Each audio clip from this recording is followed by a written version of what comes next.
దేవునికి మహిమ కలుగును గాక. ఈ యొక్క సాయంకాలపు కూడికను ప్రార్థనతో ప్రారంభించుకుందాం. ప్రార్థన చేసుకుందాం. భూత వర్తమాన భవిష్యత్ కాలము సర్వాధికారియు దేవుడునకు ప్రభు పరిశుద్ధులని వేలుగుల దూతలతో నిత్యము నిరంతరము కూడబడుతున్న దేవా, మీకే వందనాలు, స్తుతులు, స్తోత్రం చెల్లిస్తున్నాం తండ్రి.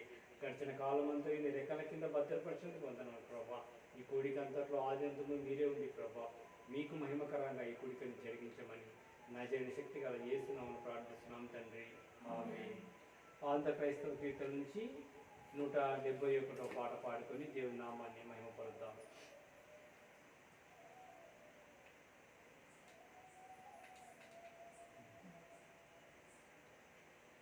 యేసు నన్ను ప్రేమించినావు, పాపినైనా నన్ను ప్రేమించినావు. నన్ను ప్రేమింపము నవరూపమెత్తి దానముగా జీవము సిల్వపై నిచ్చి కన్నా తల్లిదండ్రుల ఎన్నదమ్ముల ప్రేమ కన్నా మించిన ప్రేమతో యేసు నన్ను ప్రేమించినావు, పాపినైనా నన్ను ప్రేమించినావు. తల్లి గర్భమునానే ధరింపబడినప్పుడే దొరితుండనైయుంటిని. నా వల్ల చేయబడెడు నెల్ల కార్యములేపు డేయంబులైయుండగా యేసు నన్ను ప్రేమించినావు, పాపినైనా నన్ను ప్రేమించినావు. మంచి నాలో పుట్ట దంచుని విరిగి నన్నించ ప్రేమించినావు.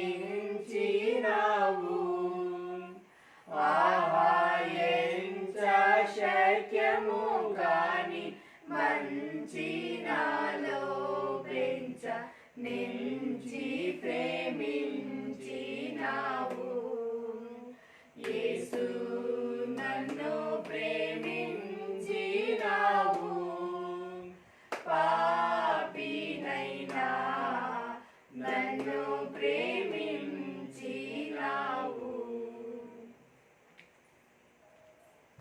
ఈరోజు దైవ సందేశాన్ని మన మధ్యలో ఉన్నటువంటి సులేఖ జయకాంత్ గారు వినిపిస్తారు. దయచేసి శ్రద్ధగా వినవలసిందిగా కోరుతున్నాము. క్రీస్తునందు ప్రియమైన మా వీక్షకులకందరికీ కూడా ప్రభు అయిన యేసుక్రీస్తు నామమున మరొకసారి వందనాలు తెలియజేస్తున్నాను. నేటి సాయంకాల సమయంలో దేవుడు మన కోసం ఏర్పాటు చేసిన వాక్య భాగము హెబ్రీలకు రాసిన పత్రిక 12వ అధ్యాయము 5, 6 గల వచనాలను మన మధ్యలో ఉన్నటువంటి సామ్యాలు చేసిన చదివి వినిపిస్తారు. హెబ్రీలకు రాసిన పత్రిక 12వ అధ్యాయము 5 నుంచి 6 గల వచనము చదువుకుందాము. నా కుమారుడా, ప్రభు చేయు శిక్షను తృణీకరించకుము. ఆయన నిన్ను గద్దించినప్పుడు విసుకకుము. ప్రభువు తాను ప్రేమించు వానిని శిక్షించి తాను స్వీకరించు ప్రతి కుమారుని దండించును అని కుమారులతో సంభాషించినట్లు మీతో సంభాషించు ఆయన హెచ్చరికను మరచితిరి. దేవుడు పరిశుద్ధాత్మ నుంచి ఆశించుడుగాక.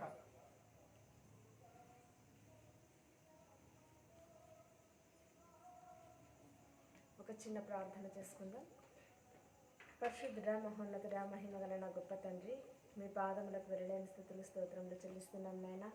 నేటి సాయంకాల సమయంలో ప్రభా, కొద్ది నిమిషంలో మీ యొక్క వాక్యమును ధ్యానించడానికి బలహీనురానటువంటి నన్ను ప్రభా మీ సన్నిధిలో నిలవబెట్టినందుకు నీకు స్తోత్రాలు చెల్లిస్తున్నాం నాయన. నన్ను బలపరచండి ప్రభా. వాక్యం వింటున్నటువంటి ప్రతి ఒక్క బిడ్డ యొక్క హృదయాన్ని తట్టుమని ప్రార్థిస్తున్నాం నాయన. వారి జీవితాలను సరిచేయండి నాయన. యేసయ్య ఈ కూడిక ద్వారా ప్రభా మీరే మహిమకరంగా జరిపించుకొని ప్రభా మేమంతా కూడా ప్రభా ఎల్లప్పుడూ మేము స్తుతిస్తూ ఆరాధిస్తూ మహిమపరుస్తుండే భాగ్యమును మాకు దయచేయమని నజరేయుడైన శక్తిగల యేసు నామమున ప్రార్థిస్తూ అడిగి వేడుకొనుచున్నాను నా ప్రియ పరలోకపు తండ్రి, ఆమేన్. క్రీస్తునందు ప్రియమైన వాళ్ళారా, హెబ్రీలకు రాసిన పత్రిక 12వ అధ్యాయము 5-6 గల వచనాలను మరొకసారి చదువుకుందాం. నా కుమారుడా, ప్రభువు చేయి శిక్షను తృణీకరించకుము, ఆయన నిన్ను గద్దించినప్పుడు విసుకకుము. ప్రభువు తాను ప్రేమించు వారిని శిక్షించి తాను స్వీకరించు ప్రతి కుమారుని దండించును అని కుమారులతో సంభాషించినట్లు మీతో సంభాషించు ఆయన హెచ్చరికలు మరచితిరి. ఇక్కడ హెబ్రీలకు రాసిన పత్రికలో మనం గమనించినట్లయితే ఇక్కడ భక్తుడు ఏమంటున్నాడంటే, ప్రభువు అంట దేవుడు ఎవరైతే ప్రేమిస్తాడో వారిని శిక్షించి తన కుమారునిగా తన కుమార్తెగా స్వీకరిస్తాడు అనేటువంటి లేఖన భాగాన్ని ఇక్కడ మనందరి ముందు కూడా జ్ఞాపకం చేస్తున్నాడు. చక్కగా గమనించినట్లయితే ప్రభువు ఎవరినైతే ప్రేమిస్తాడో వారిని ఏం చేస్తాడంటే తన దారిలో తెచ్చుకోవడానికి శిక్షిస్తాడంట. శిక్షించి సరిచేసి మరలా తన యొక్క కుమారునిగా కుమార్తెగా స్వీకరిస్తాడు అని ఇక్కడ మనము చదవబడినటువంటి వాక్య భాగంలో గమనించవచ్చు. నిజమే, ఈ రోజుల్లో మనమందరము కూడా దేవుని బిడ్డలమే. అయితే దేవుని మన రక్షకునిగా అంగీకరించిన తరువాత మనకు అనేకమైనటువంటి శ్రమలు కలగవచ్చు, అనేకమైనటువంటి శోధనలు కలగవచ్చు. అయితే వీటన్నిటి ద్వారా మనము గుర్తు చేసుకోవాల్సింది ఏంటి అంటే, దేవుడు ఈ శోధనల ద్వారా, శ్రమల ద్వారా, బాధల ద్వారా, దుఃఖము ద్వారా మనల్ని అందరినీ కూడా తన యొక్క కుమారునిగా కుమార్తెగా మార్చుకోవాలనుకుంటున్నాడు. ఎందుకంటే 119వ దావీదు కీర్తన 67వ వచనంలో గమనించినట్లయితే, శ్రమ కలుగక మునుపు నేను త్రోవ విడిచితిని, ఇప్పుడు నీ వాక్యమును అనుసరించి నడుచుకొనుచున్నాను. ఎందుకంటే శ్రమ అనేది మన జీవితంలో రాకపోతే నిజంగా మనము దేవునికి దగ్గర కాలేము.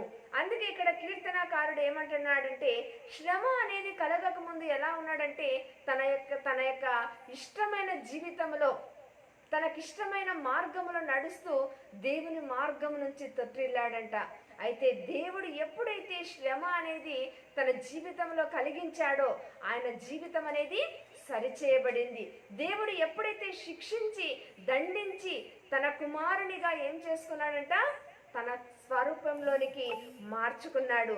ఇప్పుడు ఆయన జీవితం ఎలా ఉంది అంటే, ఇప్పుడు నీ వాక్యమును అనుసరించి నడుచుకొనుచున్నాను. కాబట్టి వాక్యం వింటున్నటువంటి మనమందరము కూడా ఒకానొక స్థితిలో ఏమనుకోవచ్చు అంటే, ఎందుకు ఇన్ని శ్రమలు, ఎందుకు ఇన్ని బాధలు, ఎందుకు ఇన్ని భయంకరమైన రోగాలు అనేవి ఈ రోజుల్లో మనుషులకు కలుగుతున్నాయి అని మనము కృంగిపోయే స్థితిలో ఉండవచ్చు. మన కుటుంబం అంతా కూడా బాధలో ఉండవచ్చు. కానీ దేవుడు ఏమంటున్నాడో తెలుసా, ఎప్పుడైతే నీకు శ్రమ కలుగుతుందో నీవప్పుడు దేవుని మార్గంలోనికి వస్తావు, నీవు దేవుని యొక్క వాక్యమును అనుసరించి నడుచుకుంటావు అనేటువంటి వాక్యాన్ని ఈరోజు మనకందరికీ కూడా బయలుపరుస్తున్నాడు. అంతేకాకుండా 71వ వచనంలో, నేను నీ కట్టడలను నేర్చుకున్నట్లు శ్రమ నుండి ఇందుట నాకు మేలాయను. కీర్తనాకారుడు చూడండి చక్కగా దేవుని యొక్క కట్టడలను, దేవుని యొక్క మార్గాలను నేర్చుకోవాలి అంటే శ్రమ అనేది తప్పకుండా కలగాలి ప్రతి ఒక్కరి జీవితంలో అని ఆయన తన జీవితంలో జరిగినటువంటి అనేకమైనటువంటి సందర్భాలను గుర్తు చేసుకుంటున్నాడు. నిజమే ప్రియమైన వాళ్ళారా, ఈ రోజుల్లో మనము శ్రమ వచ్చినప్పుడు కృంగిపోకుండా ఎలా ఉండాలంటే దేవుని కోసం నిలబడాలి. ఎందుకంటే ఆ శ్రమ అనేది, ఆ బాధ అనేది మనల్ని సరిచేయడానికి, ఆ శ్రమ అనేది, బాధ అనేది దేవునికి మనల్ని దగ్గర చేయడానికి అనేటువంటి విషయాన్ని మనమందరము కూడా జ్ఞాపకం చేసుకొని బలపడాల్సినటువంటి అవసరము చాలా ఉంది. అందుకే ఈరోజు మనము యాకోబు జీవితాన్ని గమనించినట్లయితే ఎప్పుడైతే తన అన్న అయినటువంటి ఏశావును మోసం చేసి, తన తండ్రి అయినటువంటి ఇస్సాకును మోసం చేసి ఆశీర్వాదాలు అన్నీ పొందుకున్నాడో గమనించండి, ఆయన పారిపోతున్నాడు. కానీ వాక్యం సెలవిస్తుంది కదా, దేవుడు ఏశావు కంటే యాకోబును ఎక్కువగా ప్రేమించాడు. అందుకే తనకిష్టమైనటువంటి కుమారుణ్ణి, తన ప్రేమించినటువంటి యాకోబును ఆయన ఏం చేయాలనుకుంటున్నాడు? తన దారిలోనికి తెచ్చుకోవాలనుకుంటున్నాడు. కానీ తన దారిలోనికి తెచ్చుకోవాలంటే ఆయనలో ఉన్నటువంటి దేవునికి ఇష్టం లేని లక్షణాలు అన్నీ కూడా పోవాలి. అవన్నీ ఏంటి? అతనిలో మోసం ఉంది, అతనిలో మొండితనం అనేది ఉంది, అతనిలో భయం అనేది ఉంది. ఈ లక్షణాలన్నీ పోవాలంటే దేవుడు ఏం చేయాలి? శిక్షించాలి. కానీ గమనించండి, ఆ శిక్షలో కూడా దేవుడు యాకోబును మరచిపోలేదు.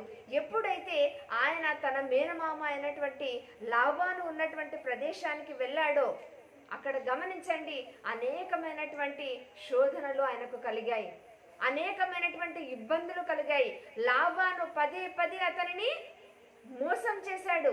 అయినప్పటికీ కూడా దేవుడు యాకోబును ప్రేమించెను. యాకోబును ప్రేమించాడు కాబట్టే అతనిని శిక్షిస్తూ ఉన్నా కూడా దేవుడు అతనికి తోడుగా ఉన్నాడు.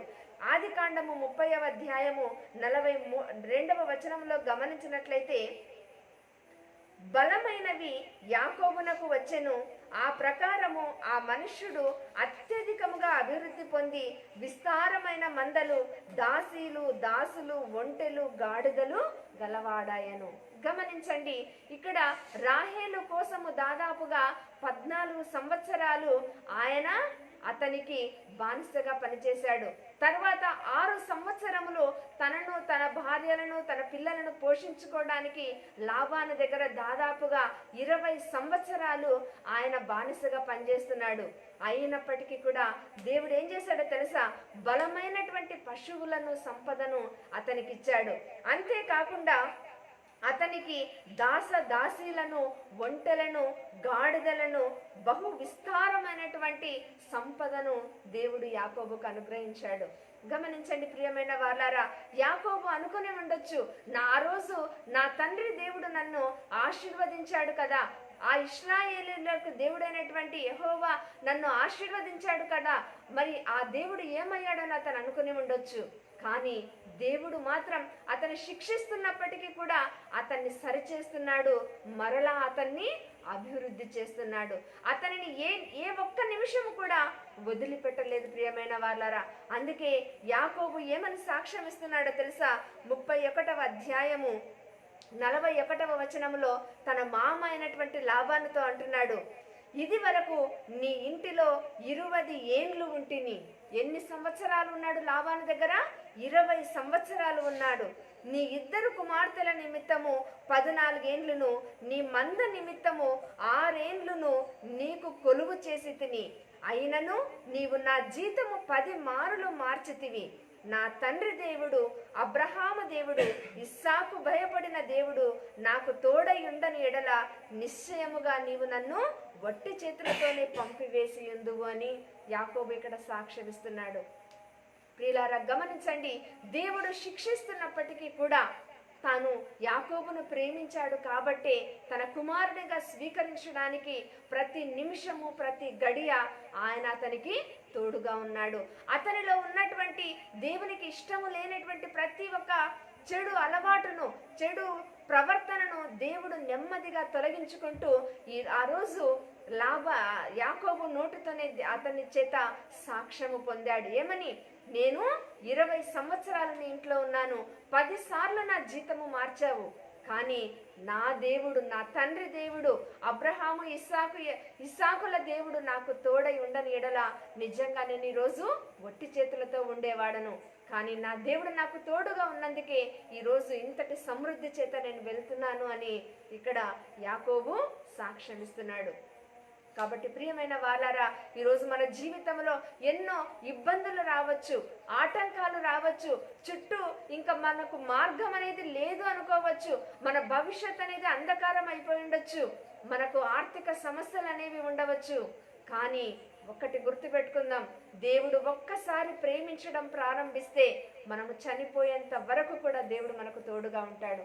మనము చనిపోయినప్పటికీ కూడా మన యొక్క చేతిని పట్టుకొని దేవుడు మనల్ని అందరినీ కూడా తన రాజ్యంలోనికి తీసుకుపోవడానికి ఆయన సిద్ధంగా ఉంటాడు.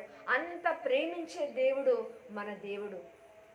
ప్రభువు ఇచ్చేటువంటి శిక్షను మనము తృణీకరించకూడదు. ప్రభు ఎప్పుడైనా మన మీద ఏదైనా శ్రమ అనేది కలగజేసినప్పుడు మనము విసుక్కోకూడదు. ఏ విధంగా ఉండాలంటే నిరీక్షణ కలిగి ఉండాలని ఈరోజు యాకోబు జీవితం ద్వారా మనము నేర్చుకోవచ్చు. అంతేకాకుండా ఏశావు దగ్గరికి, అంటే తన తండ్రి ప్రదేశానికి, తన తండ్రి యొక్క దేశానికి యాకోబు వెళ్తున్నప్పుడు అతనిలో కొంచెం భయం ఉంది, ఏశావు ఏం చేస్తాడో అని. అందుకే తన చుట్టూ ఉన్న పరివారాన్ని అంతటిని కూడా పంపించి ఆయన ఏం చేశాడు, ఒంటరిగా నిలబడిపోయాడు. ఆయన అనుకుంటున్నాడు ఆ రోజు రాత్రి, అయ్యో నా దగ్గర ఎవ్వరు లేరు, ఈ సమయంలో ఒకవేళ తన అన్న అయినటువంటి ఏశావు అతని మీద పడి చంపేస్తాడేమో అనేటువంటి దిగులుతో ఆయన ఉండవచ్చు. కానీ ఇక్కడ గమనించండి, ఆయన దగ్గరికి ఎవరు వచ్చారో తెలుసా? ఆయనను ఎంతగానో ప్రేమించినటువంటి దేవుడు అతని దగ్గరకు వచ్చాడు. 32వ అధ్యాయము 24వ వచనములో, యాకోబు ఒక్కడు మిగిలిపోయెను, ఒక నరుడు తెల్లవారు వరకు అతనితో పెనుగులాడెను. తాను అతన్ని గెలువకుండుట చూచి తొడ గూటి మీద అతనిని కొట్టెను. అప్పుడు అతడు ఆయనతో పెనుగులాడుట వలన యాకోబు తొడ గూడు వసిలెను. ఆయన తెల్లవారుచున్నది గనుక నన్ను పోనిమ్మనగా అతడు, నీవు నన్ను ఆశీర్వదించితేనే కాని నిన్ను పోనీయనెను. ఆయన, నీ పేరేమని అడగగా అతడు యాకోబు అని చెప్పెను. అప్పుడు ఆయన, నీవు దేవునితోనూ మనుషులతోనూ పోరాడి గెలిచితివి కనుక ఇక మీదట నీ పేరు ఇశ్రాయేలే కాని యాకోబు అనబడదని చెప్పెను. యాకోబు ఒక్కడే మిగిలిపోయాడు. అతని దగ్గర ఇప్పుడు భార్యలు లేరు, బిడ్డలు లేరు, సంపద లేదు, ఏమీ లేదు, ఒంటరిగా ఉన్నాడు. ఆ సమయంలో దేవుడు అతని దగ్గరకు వచ్చాడు. ఒక నరుడు అతనితో తెల్లవారు వరకు పోరాడుతూనే ఉన్నాడు. ఎంతవరకు పోరాడాడంటే అతనికి ఆశీర్వాదము లభించేంత వరకు పోరాడాడు. దేవుడు అతని యొక్క తొడ గూటి మీద కొట్టినా కూడా ఆ నొప్పి భరిస్తూనే ఉన్నాడు. కానీ పోరాటం అనేది మాత్రం ఆపలేదు ప్రియమైన వాళ్ళరా. అందుకే దేవుడు అతని యొక్క పట్టుదలకు మెచ్చుకొని ఏమంటున్నాడు, అతని పేరును మార్చాడు. ఇక నుంచి నువ్వు యాకోబు అనబడవు, ఇక నుంచి నువ్వు ఇశ్రాయేలు అని పిలువబడతావని దేవుని చేత గొప్ప ఆశీర్వాదాన్ని పొందుకున్నాడు. అంతేకాకుండా ఎంతో కోపముతో రగిలిపోతున్నటువంటి ఏశావు యొక్క హృదయాన్ని కూడా మార్చి, ఎప్పుడైతే తన తమ్ముణ్ణి చూశాడో వెంటనే కౌగలించుకొని అతనితో సమాధానముగా ఉండే విధంగా దేవుడు అటువంటి మంచి సందర్భాన్ని వారి జీవితంలో కలిగించాడు. కాబట్టి ప్రియమైన వారలారా, ఈరోజు మన జీవితంలో ఏదైనా శిక్ష అనేది వచ్చిందంటే మనము భయపడకూడదు. ఎందుకంటే మన జీవితాలను సరిచేయడానికే ఆ యొక్క శిక్ష అనేది దేవుడు కలిగించాడు అనేటువంటి విషయాన్ని మనం మర్చిపోకూడదు.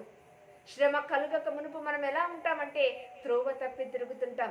కానీ ఎప్పుడైతే శ్రమ అనేది మన జీవితంలో వస్తుందో, శ్రమ అనేది మనల్ని దేవునికి దగ్గరగా చేస్తుంది. యాకోబు అంతవరకు కూడా తన మామ దగ్గర 20 ఏళ్ళు పనిచేస్తూనే ఉన్నాడు. అతను ఒక బానిసలాగా పనిచేస్తూనే ఉన్నాడు. కానీ ఎప్పుడైతే దేవునికి దగ్గరగా రావడం అనేది ప్రారంభించాడో గమనించండి, అతని జీవితంలో ప్రతి నిమిషం ప్రతి గడియ దేవుడు తోడుగా ఉన్నాడు. అనేక మంది దాసదాసీలను అనుగ్రహించాడు, బలమైన పశు సంపదను అనుగ్రహించాడు. అంతేకాకుండా అతను ఎక్కడికి వెళ్తే అక్కడ అతని చుట్టూ కూడా దేవదూతలు కావలిగా ఉండినట్లు అనేక మంది ప్రజలు అతని మీదకి దాడి చేయడానికి కూడా ఎవరు కూడా రాకుండా దేవుడు వారిలో భయాన్ని పుట్టించాడు. అంత గొప్ప దేవుడు మన దేవుడు. కాబట్టి ప్రియమైన వారలారా, యాకోబు తన జీవితంలో శ్రమలు వచ్చినప్పుడు ఆయన కృంగిపోలేదు. అతడు దేవునికి దగ్గర కాగలిగాడు. కాబట్టి మన జీవితంలో కూడా శ్రమలు వచ్చినప్పుడు, శోధనలు వచ్చినప్పుడు అవన్నీ కూడా మనల్ని దగ్గరకు చేస్తాయనేటువంటి విషయాన్ని మనము గుర్తుపెట్టుకోవాలి. అదేవిధంగా ఇస్సాకు జీవితాన్ని కూడా మనం గమనించినట్లయితే, ఇస్సాకు వాగ్దాన పుత్రుడు. దేవుడు అబ్రహాముకు ఇచ్చినటువంటి వాగ్దానము ఇస్సాకుని ఇస్తానని. అందుకే ఇస్సాకు తను పెరిగినటువంటి జీవిత కాలాన్ని గమనించినట్లయితే దేవుని యందు ఎంతగానో భయభక్తులు కలిగినటువంటి వ్యక్తి. తండ్రికి విధేయత చూపించాడు. అంతేకాకుండా భార్యను కూడా చాలా చక్కగా ప్రేమించాడు. అయితే అతని జీవితంలో కూడా ఒక శ్రమ అనేది కలిగింది.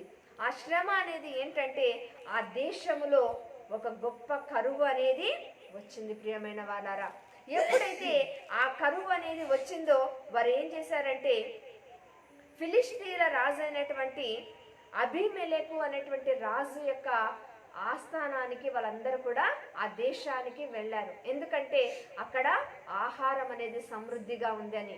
అయితే అక్కడ ఏం చేశాడు, తన ప్రాణాన్ని దక్కించుకోవడానికి తన భార్య అయినటువంటి రిబ్కా తన యొక్క సహోదరి అని చెప్పాడు.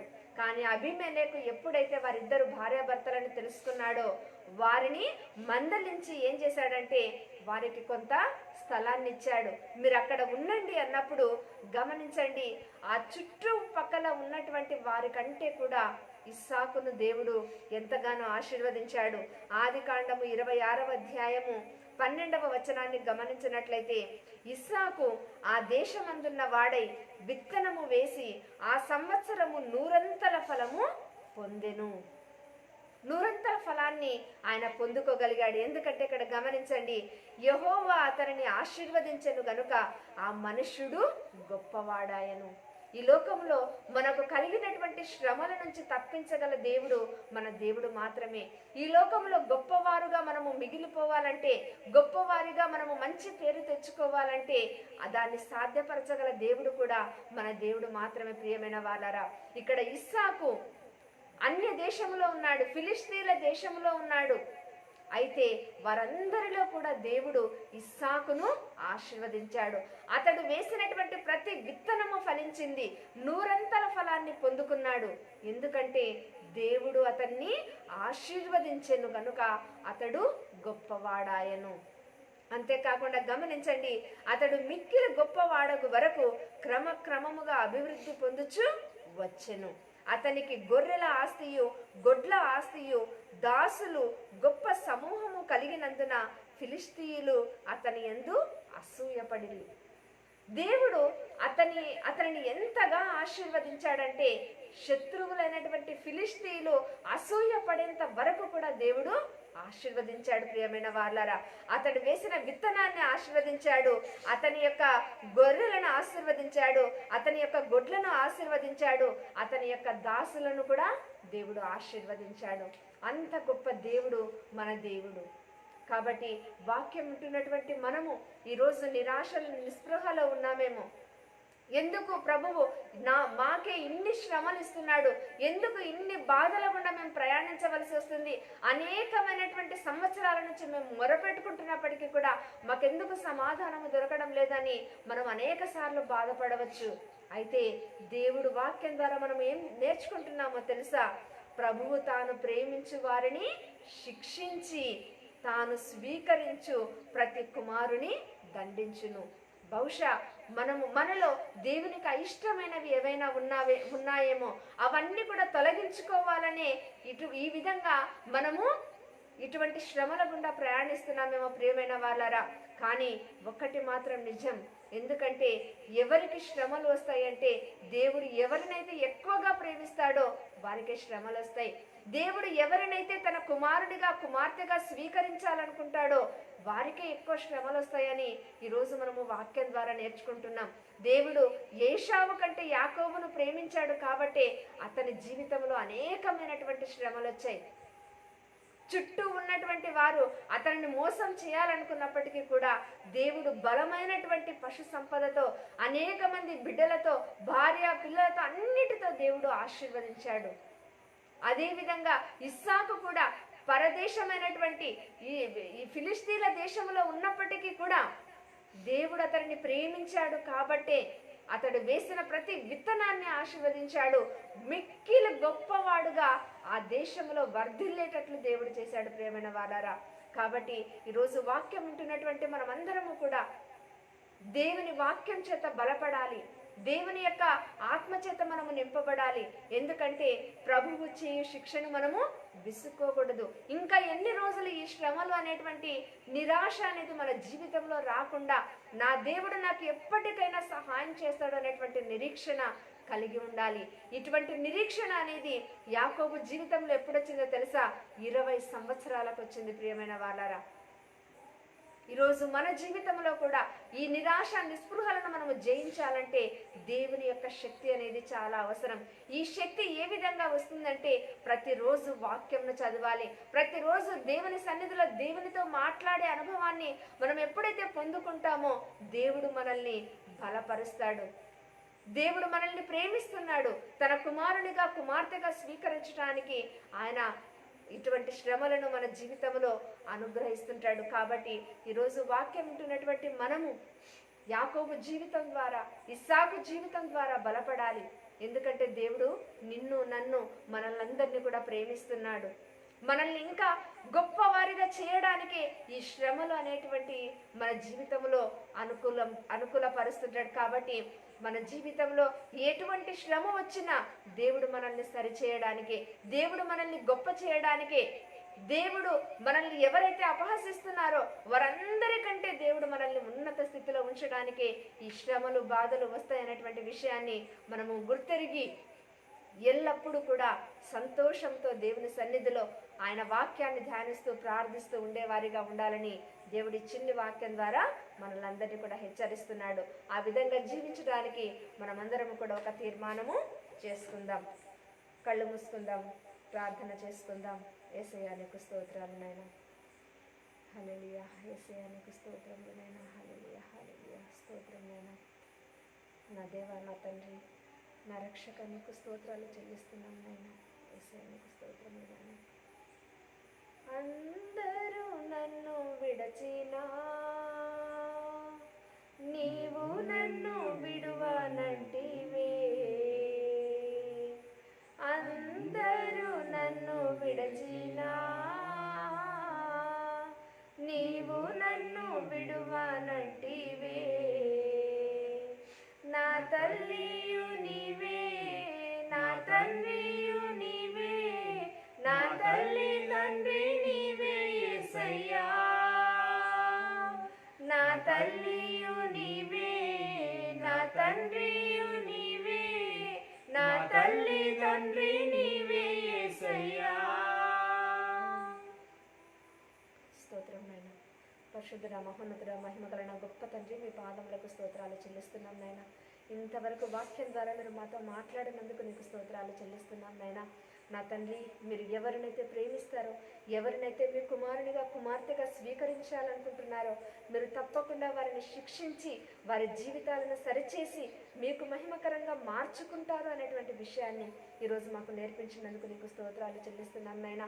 వాక్యం విన్న ప్రతి ఒక్క బిడ్డను మీరు జ్ఞాపకం చేసుకునండి నాయనా. ఒకవేళ వారి జీవితంలో వారికి వస్తున్నటువంటి శ్రమలు, బాధలు, ఇరుకులు, ఇబ్బందుల వల్ల విసిగిపోతున్నారేమో నాయనా, నిరుత్సాహంలోనికి వెళ్ళిపోతున్నారేమో నాయనా, ఒక్కసారి జ్ఞాపకం చేసుకునండి నాయనా. వారిని లేవనెత్తండి నాయనా.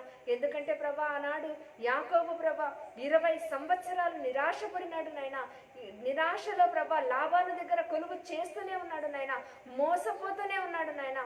కానీ ఒకానొక రోజు నువ్వు ఎత్తుకున్నావు నాయనా. నువ్వు అతనిని గొప్ప దాసుల చేత, పశు సంపద చేత నువ్వు అతనిని గొప్పగా హెచ్చించిన దేవుడవు నాయనా. ఈరోజు వాక్యం ఉంటున్నటువంటి మాలో ప్రభా, ఒకవేళ అటువంటి నా తండ్రి నిరుత్సాహం అనేది ఉందేమో నాయన, దయతో మమ్మల్ని లేవనెత్తండి నాయన. ఆనాడు యాకోబును ఆశీర్వదించిన దేవా, మీరు మమ్మల్ని ఆశీర్వదించండి ప్రభా. యాకోబును ప్రేమించిన దేవా, మమ్మల్ని ప్రేమిస్తున్న దేవా, నా తండ్రి ఒక్కసారి జ్ఞాపకం చేసుకునండి నాయన. ఇస్సాకు ప్రభా, నా తండ్రి పరదేశంలో ఉన్నాడు నాయన, ఫిలిష్తీయుల మధ్యలో ఉన్నప్పటికీ ప్రభా మీరు అతన్ని ఆశీర్వదించినందుకు, అతడు వేసిన ప్రతి విత్తనాన్ని మీరు ఆశీర్వదించాడు నాయన. అతనికి 100 ఫలాన్ని దయచేశారు నాయన. అతని యొక్క గొర్రెలను ఆశీర్వదించారు నాయన. అతని యొక్క పశువులను ఆశీర్వదించారు నాయన. అతని యొక్క సంతానాన్ని ఆశీర్వదించారు నాయన. ఈరోజు నా తండ్రి ఎంతమంది అయితే ప్రభా నీ సన్నిధిలో మొరపెట్టుకుంటున్నారో అటువంటి బిడ్డలకు కలిగిన సమస్తాన్ని మీ చేతులకు అప్పగిస్తున్నాం నాయన. వారి కుటుంబాలను ఆశీర్వదించండి నాయన. వారికి కలిగిన సమస్తాన్ని దీవించండి నాయన. వారి పనులను దీవించండి నాయన. వారి అనారోగ్య సమస్యలను జ్ఞాపకం చేసుకునండి ప్రభా. వారి ఆర్థిక సమస్యలను మీరు జ్ఞాపకం చేసుకునండి ప్రభా. సమాధానం లేక ప్రభా నర తండ్రి ఎంతమంది ఎంత బాధలో ఉంటున్నారో వారందరినీ జ్ఞాపకం చేసుకునండి నాయన. హృదయాల యొక్క గాయాలను మాన్చగల ఏకైక దేవుడవు నీవే నాయన. సహాయం చేయండి నాయన. ప్రతి ఒక్క బిడ్డతో మాట్లాడండి నాయన. ప్రతి ఒక్క హృదయాన్ని ధైర్యంతో నింపండి నాయన. ప్రతి ఒక్క హృదయాన్ని నిరీక్షణతో నింపండి నాయన. నా తండ్రి ఎల్లప్పుడూ మీకు మహిమకరంగా ప్రభా మీ బిడ్డలుగా, మీ కుమారులుగా, మీ కుమార్తెలుగా మేమందరము జీవించుటకు మీ ఆత్మశక్తి చేత మమ్మల్ని నింపుమని, మీ ప్రార్థన శక్తి చేత, వాక్యం చేత ప్రతి ఒక్క బిడ్డను మీరు నింపుమని నజరేయుడైన శక్తి గల యేసు నామమున ప్రార్థిస్తూ అడిగి వేడుకొనుచున్నాను నా తండ్రి. ఆమేన్. ఆశీర్వాదం తీసుకుందాం.